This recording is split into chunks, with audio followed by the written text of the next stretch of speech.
It's the OCGFAM show. We're still working on this alkalinity thing. I'm not sure how we're doing. What do you think? Let's get into it. Hey there. Hey there. Bob from Oregon's Constant Gardener. Welcome to the OCGFAM show to you, my YouTube buddies. A little itch on my nose. What's going on? Let me know in the comments and we'll talk about it. Speaking of the comments, we really got to get serious in the comments. Not that you haven't been. You guys have been wonderful in the comments with bringing stuff up and discussing things amongst yourself and with me and Scott and the whole crew. Excellent. But this whole alkalinity thing, I think, presents a tremendous opportunity of a greater understanding of how pH and calcium work together to grow your plants big and strong. And Scott and Pig, I think, have a pretty good understanding of what's going on here, pretty revolutionary ideas there, but I don't think they're great at explaining it. It doesn't make sense to me yet. I don't have it in my brain how it all makes sense, and I suspect possibly some of y'all don't either.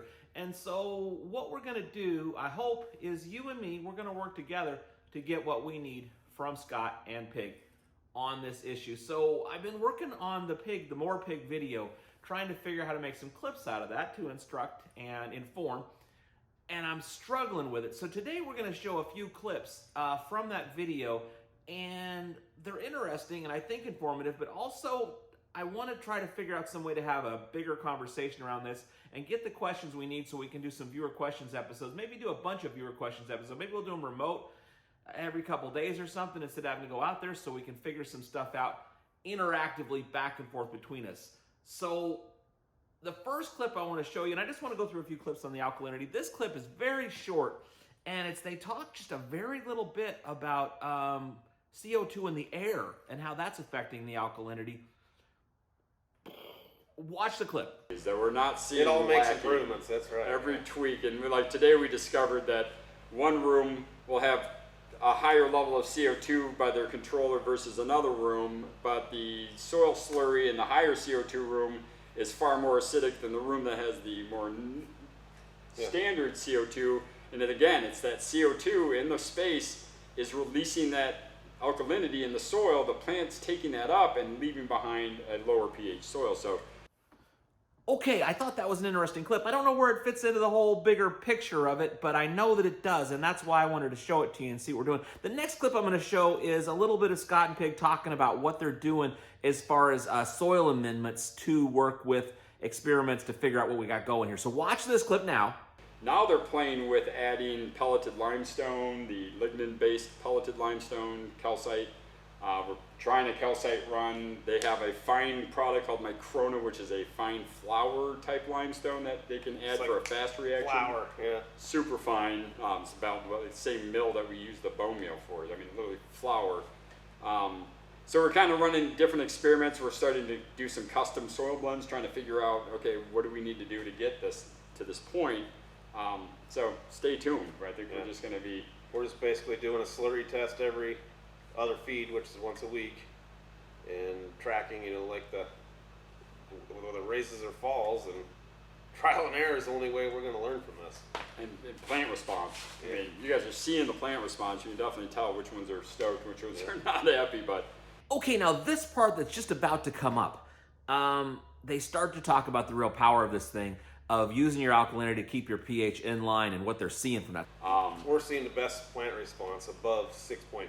It seems like once we hit, even at 6.4 in the soil slurries, it seems like the minute you hit that point, that's where the plant stops and the ppms will start stacking up. Or if you can keep them... It's crazy. If you can keep the pH up, they'll literally eat everything. And that's why at one point I look back and why I was feeding so much is the pH was in range and I was having to keep the plants, and that's when shit was just... It's a different day. It's a different, and it's that 6.4 to, really like what, 6.35 to 6.8, and that range is kind of that sweet spot of just, I can't give it enough. I mean, we're watching, I'm looking at their feed charts, and you can see the slurries just slowly dropping, but the ppm slowly climbing. Everything we've talked about online and all these Facebook groups for years is, if that's why we say slurries are so important. If your parts per million are high, something's wrong with your pH. And if your pH is perfect, then your parts per million should be none. I mean, they should just be consuming it like a straw.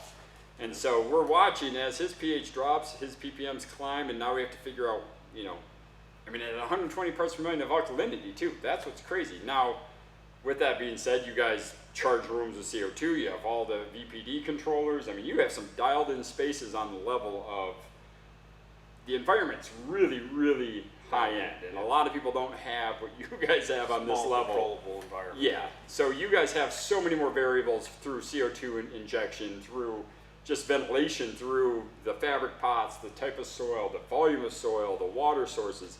So many variables. Okay, good stuff there. But high level, like you said, you know, a lot of stuff pigs got going on. This is some experiments where they've got a lot of control over the environment. And at the end, they kind of wrap this up going into how this applies to, you know, us more pedestrian type growers here that are growing 4 plants or maybe newer to the thing. Well, just watch the clip. You know, my fear is a lot of people hear these videos and like, oh, if I don't have a calcite charger, I can't use nectar. And it's like, well, you know, we've been doing pretty good for about 18 years with this company without any of this alkalinity calcite chargers. The trick is understanding how the alkalinity works, and then how do we kind of implement these ideas into each and every different garden being totally different gardens. With all the different variables. Exactly what he said.